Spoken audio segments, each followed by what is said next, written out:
and welcome back to Crime on the Clarkfork, the true crime podcast where I tell you about big crimes that happen in small places, with each case having occurred in areas with populations of 15,000 or less. My name is Mackenzie Spence, and I am your host. Again, I know I say this at the beginning of every podcast, but if you listen on Spotify, can you do me a huge favor and turn on those automatic downloads? It helps the algorithm recommend the podcast to other people that listen to podcasts like it. That'd be super, super helpful. I'm sure you can do the same thing on Apple Podcasts. Again, I know I've said it before. I don't listen to podcasts on Apple Podcasts personally, but it would really help me out. And on Spotify, if you click the little bell button on the show's page, it will actually send you a notification each time a new episode goes live on the first Sunday of every month. I have it go live around 7 a.m., but sometimes it takes some time for the podcast to actually be added to the different platforms. So ideally, it's out on all platforms by 9 a.m. on the first Sunday of every month. Now, let's just hop right on into it. The sources for this episode are findagrave.com, the Spokesman Review, the Missoulian, the Billings Gazette, National Park Service, the Flathead Story, Sealy Swan Pathfinder, National Center for Cold Water Safety, Missing 411 Montana, and a huge thank you to Adam for requesting this case and sending me so many sources. Without the sources you sent, I don't know if I would have been able to make this podcast episode as robust as it is. So, thank you. Now, if you couldn't have guessed by the sources for the episode, we are back in Montana, and we are heading to Sealy Lake, which I played sports against their sports teams in high school. Sealy Lake, Montana, 1958. Population 258. On September 10th, 1958, Lawrence Eugene Prange and his German Shepherd, Queen, went to Crystal Lake in Montana, near Sealy Lake, and was never seen again. Gene Prange was a 20-year-old wildlife technology student at Montana State University in Missoula, Montana, at the time of his disappearance. Now, for those of you that think I got this wrong, the University of Montana was once called Montana State University before the name was used for the now Montana State University in Bozeman. For the remainder of this podcast, I will be using the current name of the institution, the University of Montana, or UM for short, to avoid any confusion. But if you didn't know that history, you do now. Gene was born to Herbert A. Prange and Mary Ann Prange, and had moved to Montana to go to the school at the University of Montana, where he was a sophomore at the time of his disappearance. On campus, he worked as a lifeguard at the UM swimming pool, and his last shift was just days before he went missing. He was also part of the Air Force ROTC program and was named the outstanding all-around AFROTC cadet in the nation and was awarded a silver medallion from the Chicago Tribune newspaper before he even entered his sophomore year of college. Before college, he was a Boy Scout and a country boy, graduating from Antioch High School in the rural town of Lake County, Illinois. Gene was no stranger to the wilderness and had spent times in areas similar to Crystal Lake before, which made those that knew him give no pause when he said he was going to go out for a few days and would return back to Missoula soon. Prange took off to the Mission Mountains near Crystal Lake to search for and study wildlife, specifically mountain goats, as he was writing a term paper about the animal.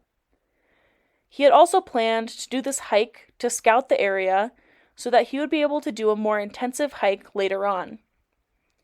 He told his friends that he would be back on Saturday or Sunday, and if he wasn't back by then, he would definitely be back by Monday at the very latest. He brought food, camping gear, 2 rifles, a .22 and .44, and a saddle pack for Queen, his dog. He loaded up Queen into his vehicle that he had purchased the month prior and made his way to a road turnoff near Lindbergh Lake on Beaver Creek. Now, most of his movements from the time he left Missoula are simply speculation, and none of it is able to be proven without Gene. But many assume that Gene had stayed the first night in his car with Queen before heading to Crystal Lake Trailhead the following morning.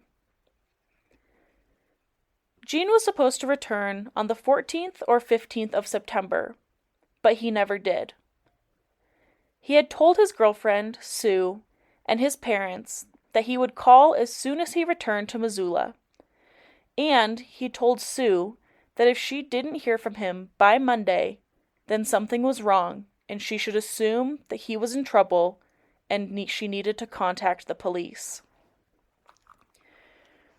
When Sue and Gene's parents hadn't heard from him, they immediately contacted authorities, who then contacted Forest Service officials.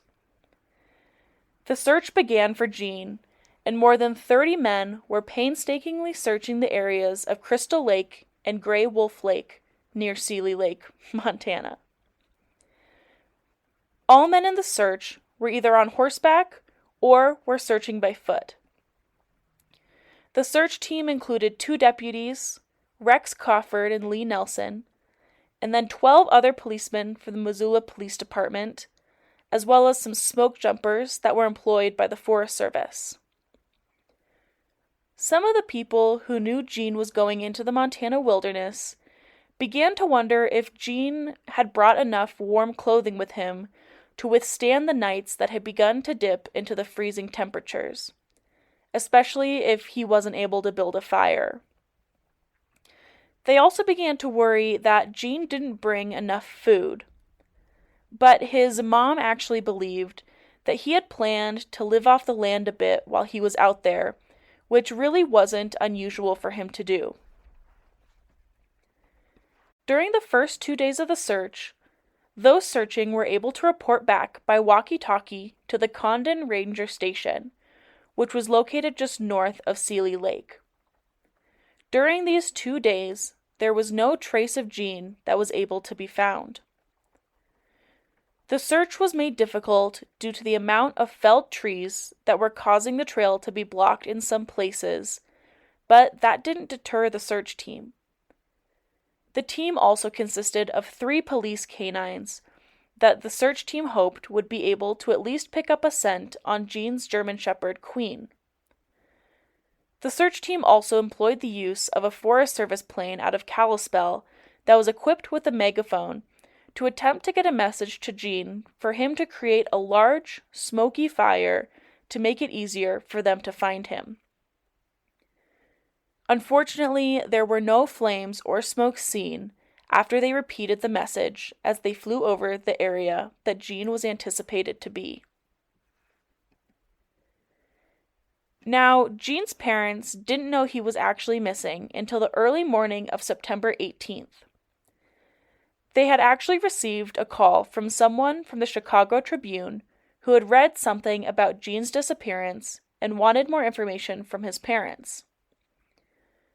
He was able to tell them that he never returned from his hiking trip. Mary Ann, Gene's mom, told the reporter that she knew her son was in trouble, but didn't know he was missing.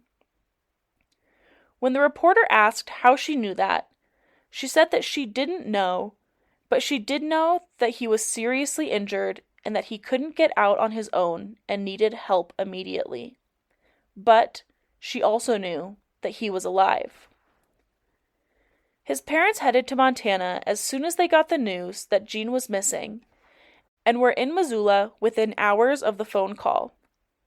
They then immediately went to search for Gene in the Mission Mountains with the other search team members. On September 19th, Gene's car was found on the road on Beaver Creek, and some searchers heard a dog howling on the north side of Crystal Lake, but it seemed to be coming from the steep cliffs that were high above the lake itself.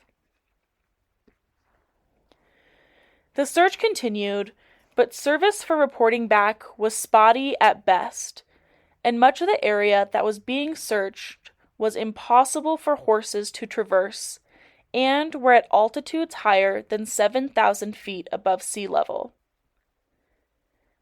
The searchers would keep an eye out for any birds that looked like they were spiraling, as this could indicate that they were near a body that they could eventually consume.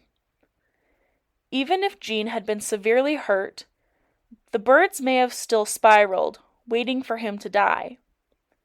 Even so, no birds were seen doing this by any of the search parties. A base camp for the operation was set up at Crystal Lake, and the search parties and operations were being sent out from there. Unfortunately for the search party, the weather had been overcast for some time, which made it actually really hard for helicopters or airplanes to be utilized in the search. On September 20th, the undersheriff, George Bukovitz, told the media that as soon as the overcast lifted, helicopters and airplanes would be called in to start searching as well.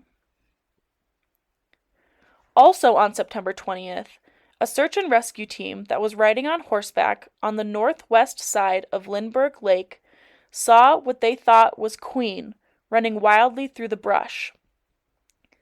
They attempted to get Queen to come to them, but the dog was super nervous and jumpy whenever they attempted to get near her, assumingly fearful of the horses. Luckily, Gene's girlfriend Sue was at base camp, so the search and rescue team went to go and ask her if she would be able to try and get Queen to come to her. Eventually, the dog was calmed down enough that Sue was able to catch her on the west side of Lindbergh Lake, and she was brought back to base camp.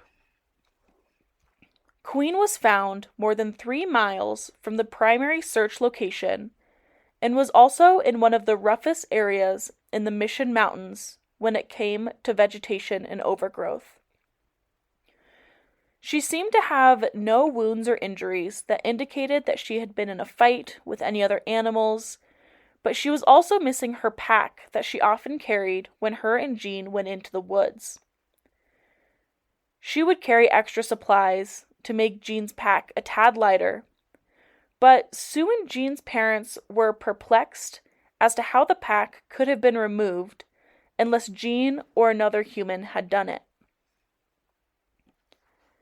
After a day of calming Queen down and giving her some food, the search team brought her to the Crystal Lake area, as well as the peak where they thought Gene had been looking for mountain goats. It struck them as odd that the dog seemed to be fearful and wanted absolutely nothing to do with the mountain, and continually attempted to get out of the area. And this was especially odd because Gene and Queen often hiked and hunted together in the wilderness of Montana. It's also common for dogs to sit near their owners until they are found, so Queen's fear of the mountain, coupled with not being in the area the searchers thought Gene would have camped in, makes this an interesting tidbit of information. And unfortunately, Queen was unable to lead them to where Gene was or even had been.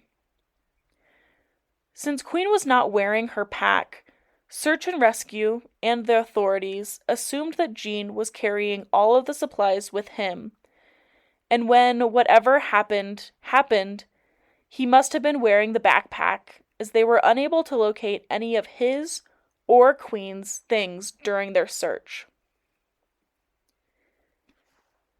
In the end, the search was funded by both the Missoula Police Department and the Prangs and their friends and family back in Illinois. The search team covered around 20 square miles of the Mission Mountains, but were unable to locate any sign of Gene or his things. By September 24th, the search for Gene was over, and his parents returned to Illinois with Queen, and Sue returned to her studies at UM. Before heading back to Illinois, Gene's parents retrieved all of his belongings from his home that he was staying at in Missoula and brought them home with them. In the summers of 1959 and 1960, there were more searches for Gene, but nothing came of them. The areas they were searching included mountaintops in the Mission Mountains that had no tree coverage, but simply barren landscapes, thousands of feet above sea level. In the 1960s, two people were out hunting in the Mission Mountains, and they found a wood and canvas frame for a backpack, which may have belonged to Gene, but it's impossible to say for sure that it is his pack, so nothing else came from this discovery. Gene's father died of cancer in 1962, and Marianne continued to search and hold out hope to find her son. In 1971, she returned to Missoula and went into the Mission Mountains once again to look for Gene. She was accompanied by members of the original search party. During this search, they found a pair of gray wool socks that were nearly engulfed in the crook of a tree, a flattened tin can under a rock, and a small fire pit near Eagle Lake. The socks had a tag on them that had a name, Kip Weeks, written on them. But a Kip Weeks was never found, so authorities are unsure if these items were something related to Gene or simply a case of littering. Not giving up, Marianne had even taken out an ad in the Missoulian paper in 1981 offering a $2,000 reward for any information on where Gene could be, but there was no response to her call for information. It wasn't until the fall of 1990 when Bill Fisher, who was a forester for the Bureau of Indian Affairs, was working at the North Fork of the Jocko River drainage and found part of a rusted pack frame and World War II binoculars. When he brought them to authorities in March of 1991, the county sheriff's deputy that was in charge of the search and rescue began to speculate that these items could have belonged to Gene Prange. In June of 1991, the area where the items were found was searched, and there were a lot of camping items discovered, including the zipper of a sleeping bag and tattered remains of a blanket. The officer reached out to Gene's mom, and she immediately flew to Missoula to identify the items. She was able to positively identify the remains of the blanket as one that she had made and given to Gene as a gift. This area on the Jocko River drainage was 8 miles from where Gene's car was found at the trailhead near Lindbergh Lake. After this discovery, authorities began to focus on the Jocko Valley, searching on the east side of the St. Mary's Peak and south of Goat Mountain, which was what was searched back in 1958 for Gene. Now, there are a few theories that people have cooked up over the years. Apparently, where Gene's car keys were found, there were cliffs that were pretty tilted, and if the cliffs were wet, they could be really slippery, and it would be easy for a hiker to simply slide into the lake, which is very cold and very deep. Gene could have slipped into the lake and experienced cold water shock, which causes muscles to lock up and creates a temporary paralysis. The cold water can also make it much more difficult to hold your breath. In fact, an average person is only able to hold their breath for a third as long in cold water as they would be able to in warm water. So even though Gene was a lifeguard and assumingly was able to swim well, the cold water may have created an environment where he wasn't able to hold his breath, swim, or save himself. It's also common for people who fall into really cold water to gasp when they hit the water. Now, if you gasp when you're underwater, your lungs fill with water and you immediately drown. It can also lead to hyperventilation, which makes it nearly impossible to swim even a short distance to get yourself out of the water, which then results in drowning. It can also lead to hypocapnia, which can create dizziness, faintness, or even loss of consciousness. A couple of other theories is that Gene was caught in a windstorm, which caused him to become disoriented or fall and hurt himself. Or another one is that a bear killed him, as there are many in the area where he disappeared. And the bear theory seems to be the most popular because when someone from the search team went into the area again with his son, Queen, and one of Gene's friends, they actually encountered a grizzly bear who reacted quite violently towards Queen. They eventually had to shoot the grizzly to keep themselves safe, and they even brought in someone to examine the bear's stomach for any trace of Gene, but nothing was found. The last theory is that Gene wanted to disappear and start a new life elsewhere. This is a theory we hear a lot in disappearance cases, and everyone that knew him does not think that this is the case in this disappearance, and to me it doesn't seem logical either, but again, it is a theory that has been brought up. Since his disappearance and over the years before Marianne passed away, she had many premonitions of Gene. And as I stated earlier in the podcast, when that reporter called her to let her know Gene was missing, she knew it in her gut because she had a premonition from Gene. And she had these until she passed away. Now, Gene was never found.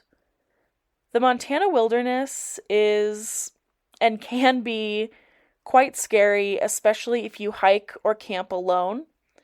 And a lot of the time, it's recommended not to, especially in areas such as the Mission Mountains, because it is so easy to get disoriented in the woods, hurt yourself and not be able to call for help, or run into a wild animal such as a grizzly bear and unfortunately disappear.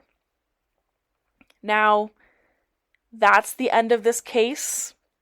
And again, thank you to Adam for recommending this case and sending me the newspaper clippings and all the other sources. It was incredibly helpful. And let me know what you think happened to Gene Prange. As always, please give me 5 stars on Spotify and Apple Podcasts, as well as a review on Apple Podcasts. Again, I'm always looking for cases to cover, so if you have a case suggestion, please visit the link in the show's Instagram page at Crime on the Clarkfork. I also post pictures from the cases I cover on that Instagram page, so give that a quick follow and let me know what your thoughts are on this case and other cases that I've covered. I hope you enjoyed this episode, and I will catch you next time with more big crime in small places.